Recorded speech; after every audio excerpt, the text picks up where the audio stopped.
সারা বাংলাদেশের চোখ এখন ঢাকা ক্যান্টনমেন্টের দিকে। টু বি ভেরি স্পেসিফিক, সবাই তাকিয়ে আছে জেনারেল ওয়াকারুজ্জামানের দিকে। সকালে ঘুম থেকে উঠে দেখি যে ইনবক্সে অনেকেই জানতে চেয়েছেন এনি নিউজ। তার মানে কাল খুব ঘটনাবহুল ছিল ঢাকার জন্য, বিশেষ করে ঢাকা ক্যান্টনমেন্টের জন্য।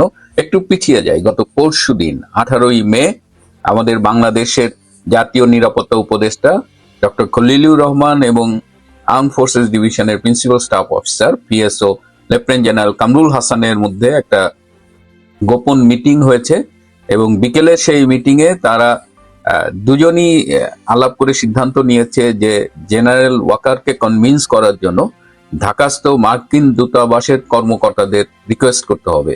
আপনারা ইতিমধ্যেই জেনে গেছেন যে জাতিসংঘকে পক্ষান্তরে আমেরিকাকে আমাদের টেকনাফে যে মানবিক করিডোরটি দেওয়ার কথা বলা হচ্ছে, সেই প্রসঙ্গে জেনারেল ওয়াকারুজ্জামান এবং তার অনুসারীরা একটা দৃঢ় অবস্থান নিয়েছেন। তারা বলছেন যে এই করিডোর দেওয়া যাবে যদি আমাদের এই বর্তমানে বাংলাদেশে যে প্রায় 15 লাখ রোহিঙ্গা শরণার্থী বসবাস করছেন, যদি তাদের ফিরিয়ে নেওয়া হয়।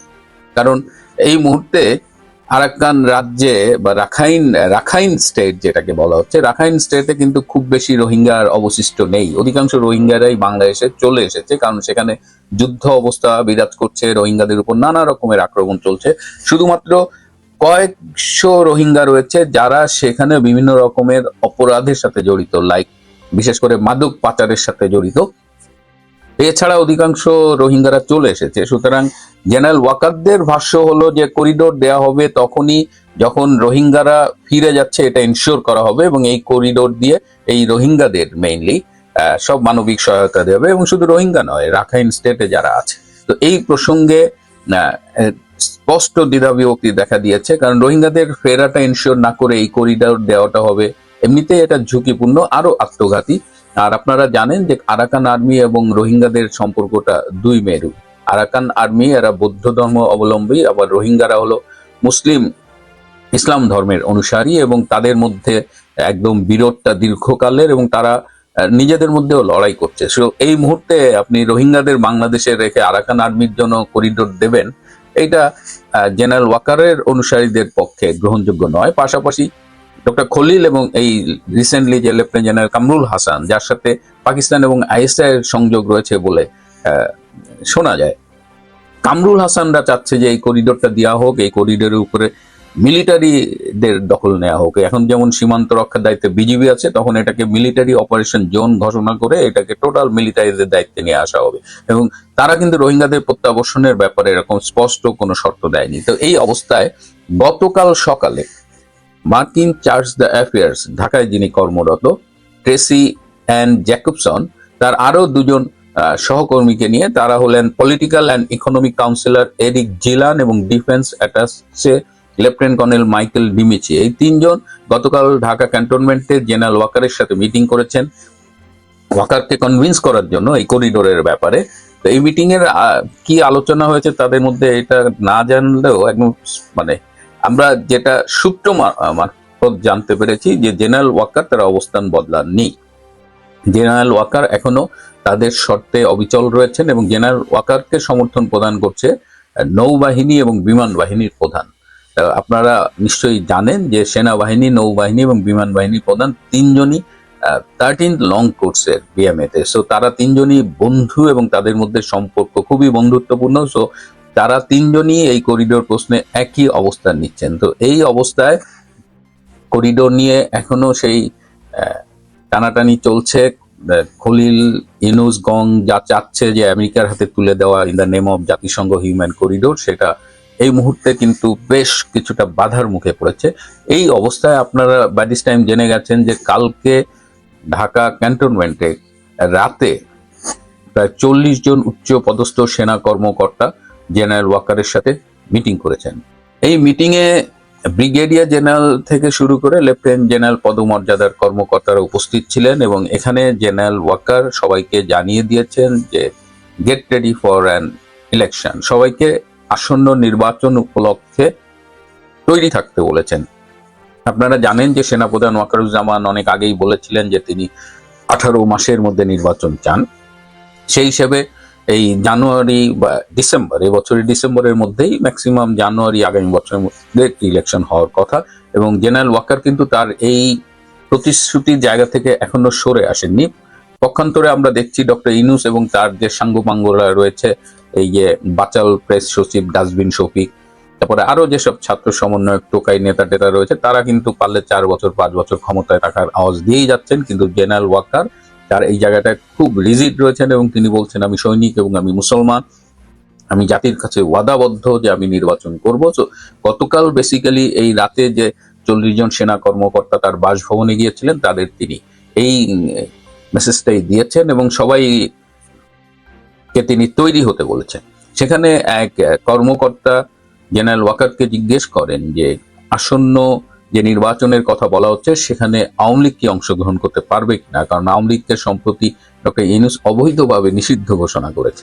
জেনারেল ওয়াকার খুব স্পষ্ট জানিয়ে দেন যে তিনি একটি ইনক্লুসিভ এবং ফেয়ার ইলেকশনের জন্য পক্ষে এবং এটির জন্য তিনি কাজ করছেন। তার অর্থ দাঁড়ায় যে আগামী নির্বাচনে আওয়ামী লীগও অংশগ্রহণ করবে এবং আগামী নির্বাচনটা যাতে সুষ্ঠু নিরপেক্ষ হয় সেই জন্য বাংলাদেশ সেনাবাহিনীর পক্ষ থেকে সর্বোচ্চ চেষ্টা থাকবে।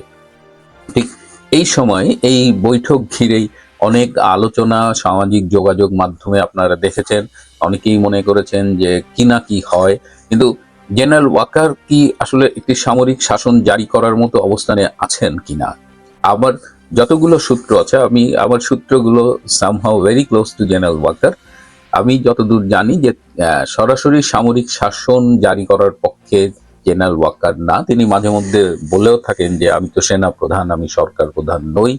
এবং তিনি যে ক্ষমতা দখল করবে না এটা কিন্তু তিনি রিপিটেডলি তার কাছের মানুষদের জানিয়েছেন। কিন্তু তিনি এটাও ফিল করেন যে বর্তমানে যেভাবে বাংলাদেশ চলছে সেভাবে চলা যায় না এবং মানুষজনের সেনাবাহিনীর কাছে একটা প্রত্যাশা আছে, সেনা প্রধানের কাছে একটা প্রত্যাশা আছে।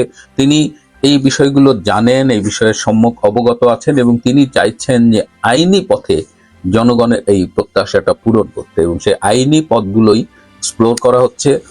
রূপান্তরের সত্যের সাথে থাকুন। জেনারেল ওয়াকার কি করতে চাইছেন সেটা নিয়ে আমি খুব কথা বলবো, হয়তো আজ রাতেই কথা বলবো, নইলে কালকে।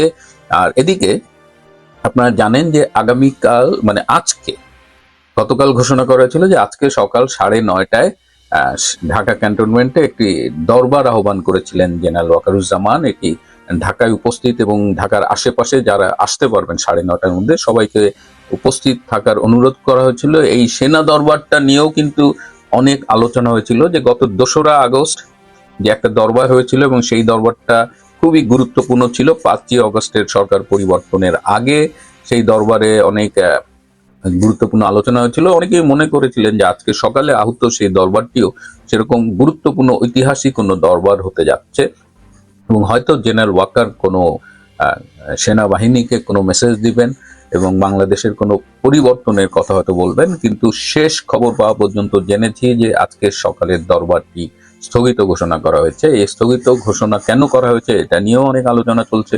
আমি যতদূর জেনেছি যে কালকে শেষ সময় এই দরবারের ঘোষণা দেওয়া হয়েছিল, যার ফলে অনেকেই এই দরবারে আসার ব্যাপারে তৈরি ছিলেন না বা আসতে পারবে না। এই কারণে দরবারটি আজকের জন্য স্থগিত করা হয়েছে এবং আমি যদি সঠিক জেনে থাকি দরবারটি আগামীকাল অনুষ্ঠিত হবে এবং এই দরবারে সবাইকে কমবাট পোশাক পরে আসতে বলা হয়েছে। কমবাট পোশাক হলো তারা দায়িত্বকালীন যে জলপাই রঙের পোশাকটি পরে, মানে চক্রাবক্তা জলপাই রঙের পোশাকটি পরে থাকে। আরেকটা তাদের আছে সেরিমোনিয়াল উৎসবে বা বিভিন্ন প্রোগ্রামে পরেন, যেটা এক রঙের সবুজ পোশাক।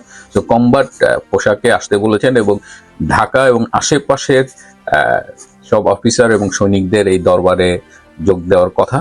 সুতরাং দরবারটি বাতিল হয়েছে প্রস্তুতির সময় পর্যাপ্ত না পাওয়ায়, এটি সম্ভবত আগামীকাল হবে।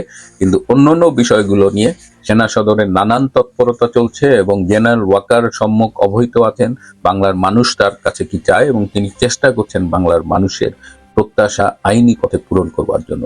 প্রিয় বন্ধুরা, আজ এ পর্যন্তই। ভালো থাকবেন, সুস্থ থাকবেন, তার চেয়েও জরুরি হলো নিরাপদে থাকবেন। সবাইকে অনেক ধন্যবাদ।